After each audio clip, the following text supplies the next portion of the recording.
So once upon a lifetime ago, I started my own podcast. Not like when everyone was doing it, but legitimately longer ago than that. I also have my own website,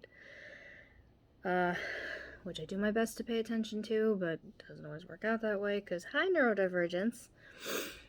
But every so often, I update it, and I podcast the things that I blog once every rare while. And today is one of those times, but it occurred to me that it might be something worth sharing here on TikTok as well. So this is possibly going to be a long post, and I apologize.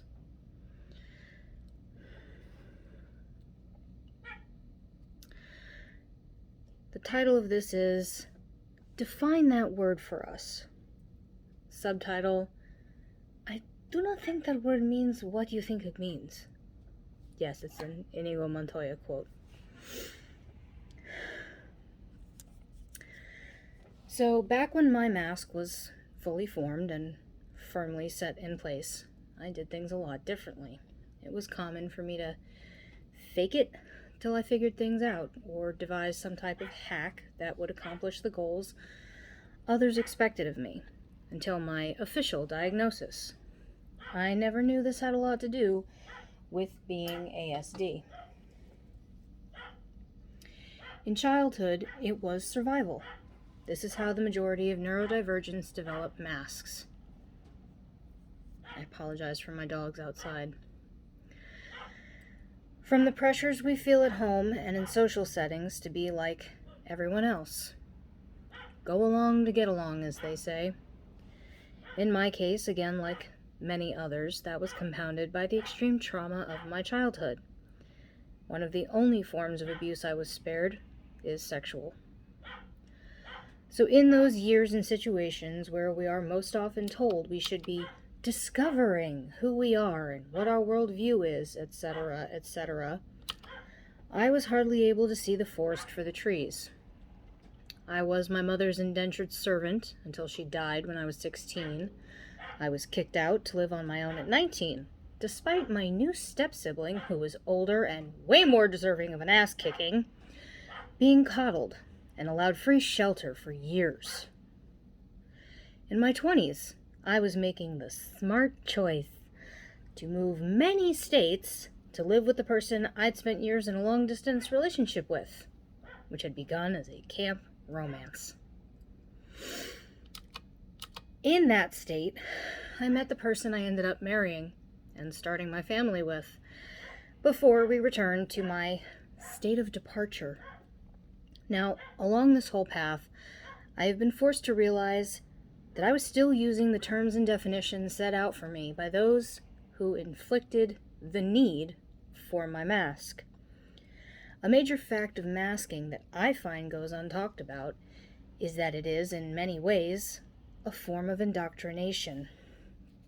When we mask and take on the traits and habits that the world around us demands we have and sustain in order to both survive and please those we require to get by every day, teachers, parents, authority figures of any stripe, it also demands that part of the mask be the belief structures held by the very same people. It is no doubt part of why many of us are diagnosed after being removed from those environments or exposed to new ones through whatever circumstance we come by them. The commonplace contemporary criticisms of people being weak or soft or just not enough to handle how things always were stem from fear, as you'd expect. Fear of self-reflection, fear of anything new, fear of the different or the other, and fear of acceptance or change. Believe it or not, fear is part of their mask. It is, in truth, a facet of masking we all have in common. The entirely shattering and difficult process of unmasking is overwhelming at best, crippling at worst. It inflicts periods of depression and euphoria, as well as truly random anxiety and dissociation. If ever there comes a point where we feel we have gotten to a place of stability in the process, we either continue no further or simply revert to the original state of masking. Why? Why, after all that work and, if we're honest, self-inflicted torture? Fear. We experience regression and reversion states because we never fully learned how to exist, and unmasking forces us to process not only the factual truth of this, but live the physical realities of it as well. In my own journey, I've experienced this a great deal in recent months. That court class I've talked about before, the last week of the class, forgiveness, damn near shattered me like a fucking egg. For a number of reasons, to be fair, but I had to face the fact that my definitions of family, honesty, intimacy, truth, forgiveness, moving on, and so many more terms were either being wholly ignored by this process or outright dismissed as false.